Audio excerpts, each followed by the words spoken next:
Hey family, welcome and welcome back to my channel. Today I'm going to show you how to make egusi soup.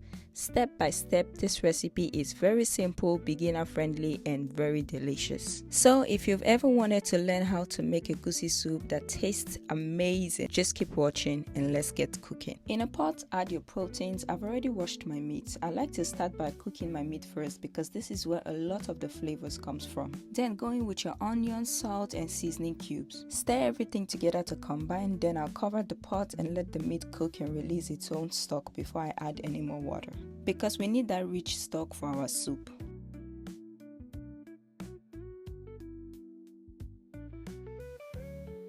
After 15 minutes of the meat cooking, this is what our meat is looking like. I'll stir everything and then I'll add enough water to cook the meat. Cover the pot and let the meat cook until it's tender and we have a very rich stock.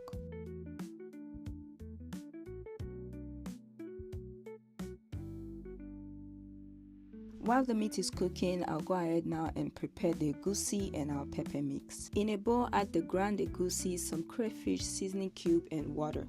Mix that all up until it forms a thick paste. This is the part where I will tell you to be careful the amount of water that you use, because you don't want it to be too watery. You don't want your egusi paste to be too watery. You just want enough so it can cook nicely and form that beautiful egusi lump. This is how you want your paste, not too thick and not too watery. Now set this aside.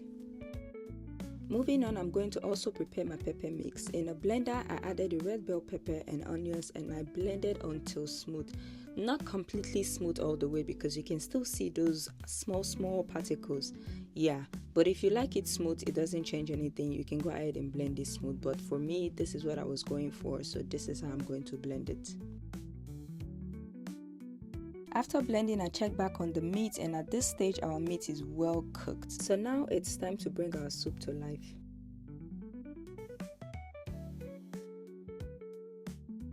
In a pot on low heat, add your palm oil. Now be careful not to bleach the oil, because overheating the oil will take away the flavor and make your soup taste burnt. So you want to make sure that the heat is low to keep that color and nutrients of the oil. Now go ahead and add your onions and let them cook until it's fragrant. This should take about 2 minutes. Once you smell that sweet onion aroma and they look soft and not brown, then it's ready.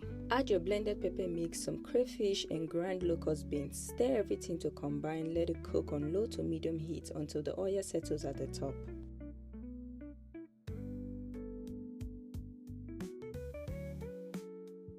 You can see I covered my pot halfway and not all the way, because this helps cook out the raw pepper taste. You don't want to cover it all the way. Once the oil has settled just like so, I stir and gently add the egusi paste into the pot. After adding your egusi paste, try not to stir it. Just cover the pot and let it cook so it can form those beautiful lumps. If you stir it too early, the egusi can turn smooth and lose that classic texture. I'll let this cook for about 3 to 5 minutes. After 5 minutes, I gently stir and loosen the lumps to how I want it to be. Then I add my meat and slowly add some of the meat stock, just enough stock to loosen the soup. The amount of meat stock you add depends on how liquidy you want your soup.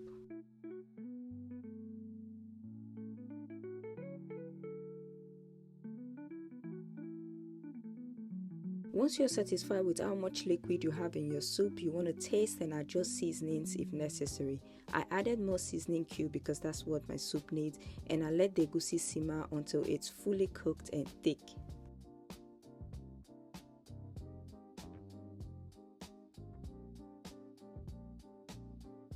After 10 to 15 minutes, I check back on the soup and now it's time to add my leaf.